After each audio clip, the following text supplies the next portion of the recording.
Hello, my name is Kyle Cherrick, and I host a television show on PBS called Wisconsin Foodie, but today I am here for the Madison College Chef Demo Series presented by Vollrath. And to my right is the First Lady of Pastry and Bakery in America, Gale Gand. What a nice title. Can I quote you on yes, that? That's great. You totally are. Thank you. So just a quick few accolades. Yes. With you right next to me, which is weird and awkward, but James Beard Award for Baking and Pastry in 2001, James Beard Award in 2007 for what you called to me behind stage once your fancy pants restaurant, Tru, for service, which was still a fabulous moment. We were about to go on stage like, oh yeah, and talk about my fancy pants restaurant. Yeah, true.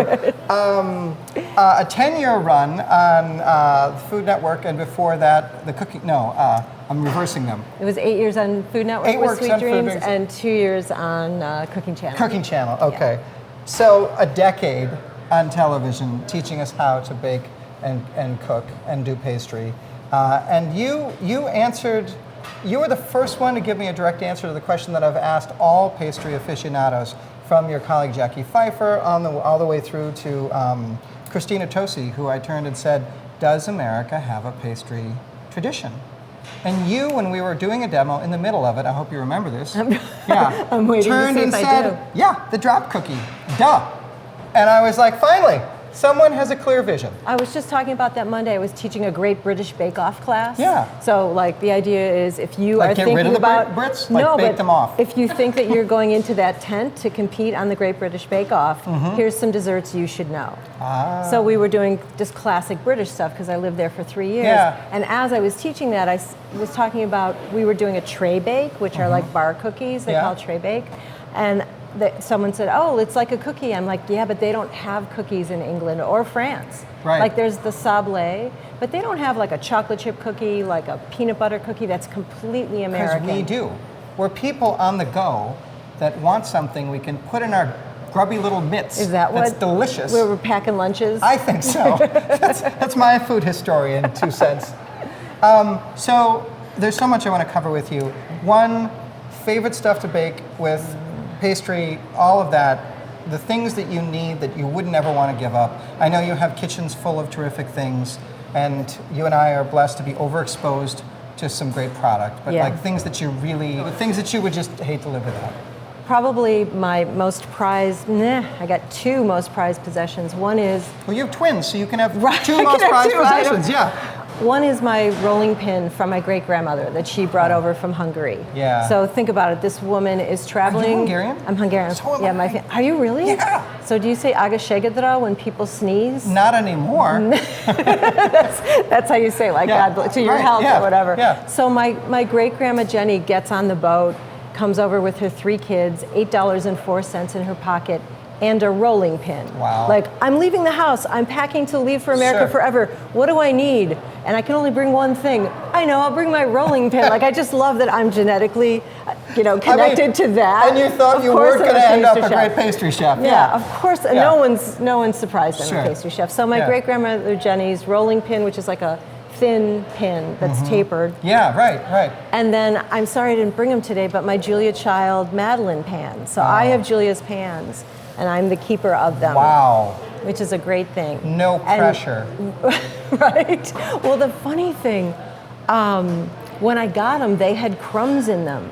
Like the last time she used them, she didn't wash them, I guess. Like she just knocked them out and then put them back on the shelf. And I was testing some recipes for one of my books for chocolate and vanilla, and it has a chocolate Madeleine recipe, and New York calls and they're like, we need to know, how many the recipe makes. We need it by end of day, it's Friday. And I was at home at that point, and the only pans I had in the house were Julia's. And it's like, do I wash them? What do you do? Yeah, no, and I have this saying, well, WWJD, which isn't what would Jesus do, it's what would Julia do? And she would totally wash them. Like she would, she wasn't sentimental that way. Right. So. She dropped a chicken and still made it. Right. Yes. On with the show. Allegedly, yes. Yeah.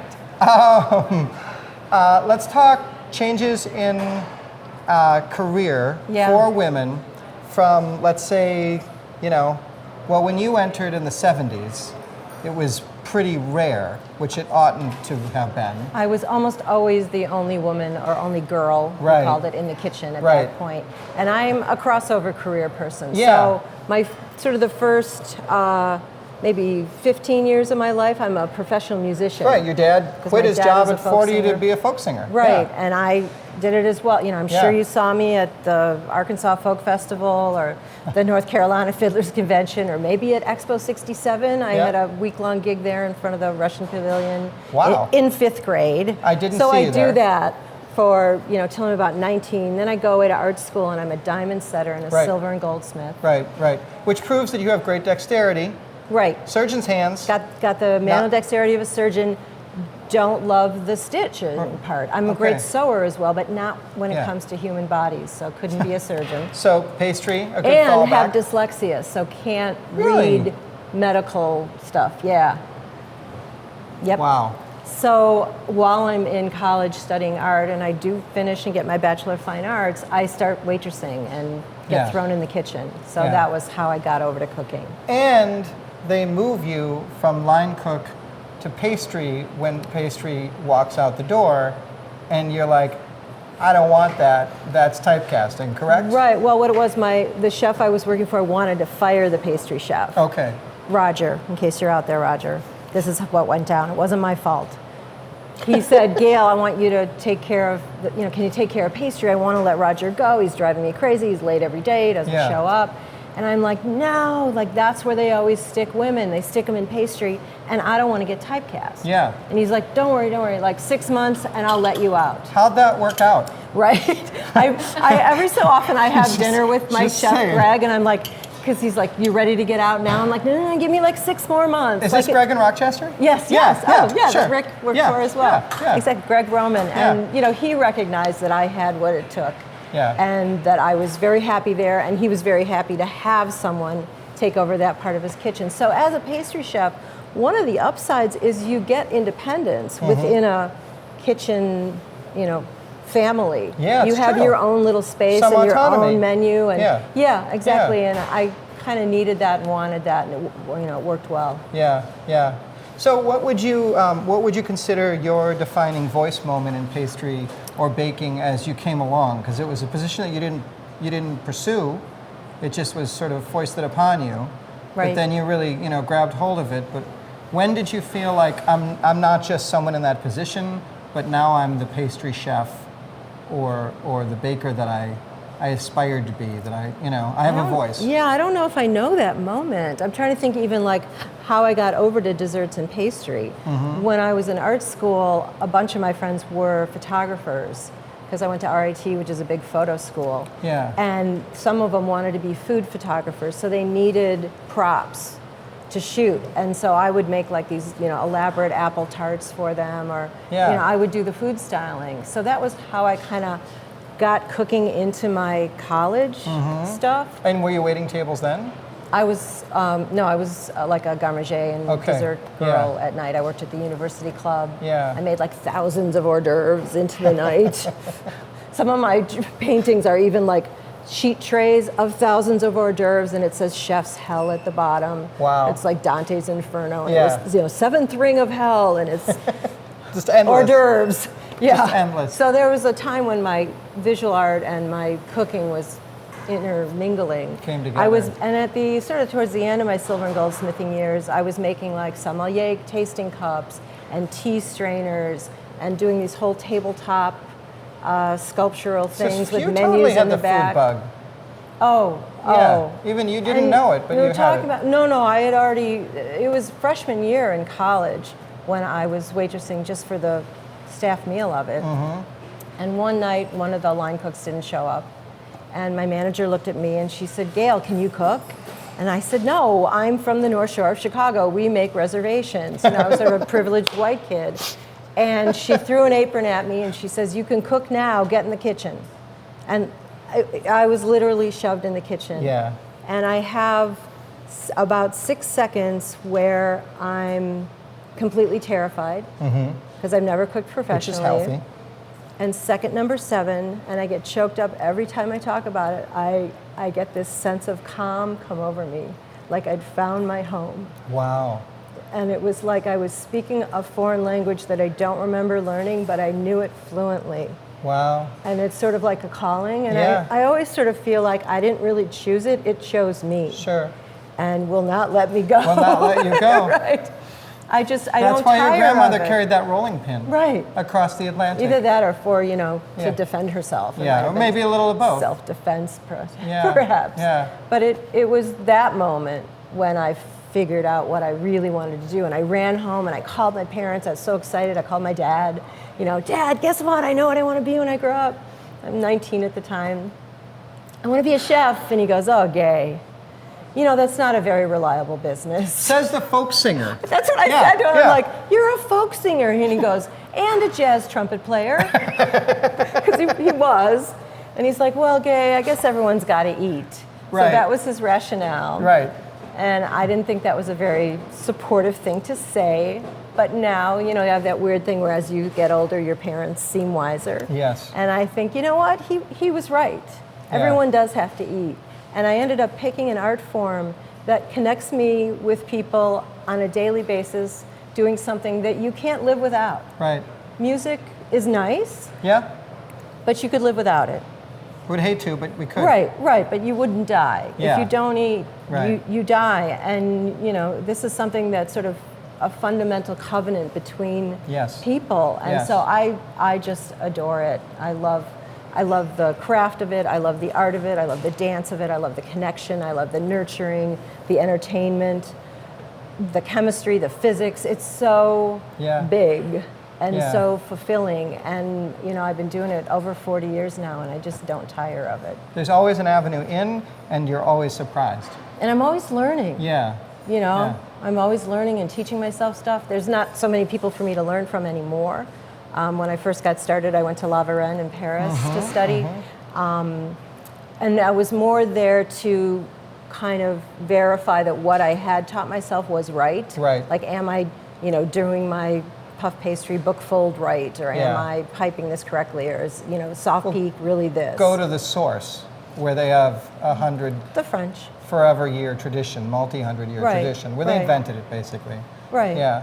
When you were and you were in school then, I remember you told me you had crazy hours. I was working. Or in school rather, and you were I was working at I was working for Greg Broman at the Strath Allen in Rochester, and I would take like 2 or 3 weeks off in the summer to go to La Varenne. Yeah. And the hotel would loan me the money, and then like take it out of my paycheck so I could pay it back. Wow. And so they made it possible that I could go to school in and Paris. sleeping on the floor at a friend's I was sleeping. apartment. God, you have a great memory. Yes, my friend Muriel. I slept on her floor. I actually worked at a bakery in the mornings. I would get there at 4 a.m. and work from 4 to 10, and then school. And then go to class. Yeah, then walk over to class. School started at 10. And then until And like work 10 5 to or 4. 6, right? Yeah, I think it was till 5, and then I would actually make whatever we learned in class. I would make it that night for my friend Muriel and her boyfriend.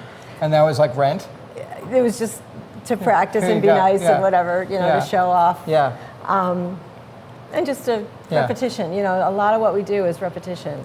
Yeah, and then try to get a couple hours sleep, and then. So the path of a woman chef, and you are one of, there's not that many that I can interview that have seen and lived through the transition. Mm-hmm. So, someone on the other, like a Christina Tosi, where it's just, well, sure, she can have all this power, she can have these books, she can have this career, and it's not really that big of a deal.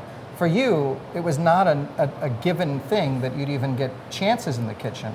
Right. And talk about that experience. And there were a few kitchens where I went to interview for kitchen jobs, and they said no. No.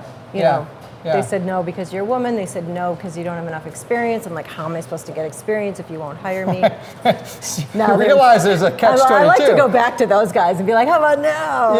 Yeah. How do you like me now? Well, talk about Waxman, who's a pillar in the culinary world, who won the James Beard finally a couple of years ago. He's like the, Graham Elliott described him to me as the Obi-Wan of cooking. That would be an accurate description, But yes. so you're in Jams, which is California cuisine, come to New York. Right, 1985. He stakes is in the ground. First celebrity chef to kind of hit New York from California. Yeah, and it's an all-woman kitchen. Right. Yeah. There was one man who was gay, so we considered that all-female kitchen. Okay. He was on the grill. But otherwise, and Stephanie was the chef de cuisine, Exec which chef, she's yeah, sort or of, chef de- chef you de- know, people yep. talk about Stephanie, and she's famous and Yeah. well loved. And Yeah. I had interviewed at 7 different restaurants. I had like one weekend to find myself a job in New York, and I went to 7 different restaurants. And Jams was the one that said, "Do you want to come back tonight and stage?" Right on. And I said, absolutely. And that was sort of part of the, you know, Yeah. the interview test. Sure. Was like, will you come back? Yeah. And how bad do you want this? And I came back and it was an all-female kitchen. It was an open kitchen. Yeah, I know, the theater of it. Never been done in American culinary history before. Right. Where customers came in for a place, they'd waited 4 weeks in New York for a reservation or longer. For and it's- roast chicken For roast chicken. and fries. California style roast chicken, and it's all women. Yeah. And I get goosebumps about this now. And I'd never been in an environment like that. I'd worked in kitchens where I was the only woman or maybe one of 2. Yeah. And, you know, so we'd kind of protect each other. But think about it, most restaurants don't have 2 changing rooms or didn't at that time. Right. So you kind of just waited for all the guys to leave or you just got dressed in front of them. You know, you were constantly being tested and harassed, and, you know, you tell someone if you're going to go in the walk-in, like if I don't come out in a couple of minutes, like come get me, because that means somebody grabbed me in the walk-in. Wow. So it was, you know, harassment was sort of part of the gig. Yeah. And at an early age, I had some sexual harassment actually as a youngster, and so had some techniques for how to deflect stuff and Yeah. so I was okay, but I definitely got advances. Yeah. So when I went to work for Jonathan Waxman, it was an all-female kitchen, and it was such a different environment. When we sat down for family meal, people would say, like, what do you got left on your prep list? Like, let me help you, I'm all done with my stuff. Right. Or, you know, does anybody need help? Is everybody okay? Like, there was this checking on each other and this Yeah. taking care of each other that didn't exist in other restaurants. Other restaurants, it was like they were sabotaging each other, you know, hiding shit from each other, and, Yeah. you know, Yeah. hiding your knives, or I don't know. Right, There's, messing I with guess, the fish, Yes, yeah. I guess there's something funny about, you know, taking a bite out of your prep or Yeah. changing where the sheet pan was so you can't find it. That's not funny. But at Jams, we were Yeah. a team. It Yeah. was literally the most sort of team sport kitchen I'd ever worked in. And then when service was going on, we would actually like wear magenta and cyan wigs and put on makeup. Like we wore red lipstick and like we were performing. yeah. And Waxman was fine with it. Yes. Yeah. Oh, completely. Actually, Yeah. he wasn't in the kitchen a lot. Right, I know. Because he was a celeb He was chef. glamour pussing in the papers. He was like on the phone with Vogue magazine, Yeah. and he'd come down during the day. He'd come down to the kitchen in like docksiders and khaki shorts, and he'd come over and like you might be plating a salad, and he'd go, "More up, darling, a little more up, please." Which meant like because we had this technique we did where you put your fingers through the lettuce and lift them up. California cuisine, to stack it up. to Yeah. get the lettuce to stand up. Yeah. And like that would be it. That'd Yeah. sort of be our contact with him for the night. But it was Yeah. delicious food, and it was a fun time. So what would you tell women chefs now in the industry that are a couple years in, about to get in, you know, looking at it? Don't do it. No, no, I'm kidding. I'm kidding. You know, if the thing that happens in the restaurant business is if you have the inclination to do it, I don't even know that you can choose not to.